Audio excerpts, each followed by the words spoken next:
drop some videos for the next couple. Hi there, it's Lisa from Border Balloons. Today I'm gonna show you how to make a duplet. So let's check it out.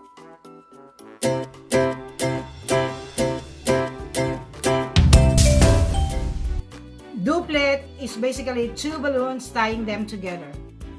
Grab your two balloons in the neck, cross to each other, and then pull.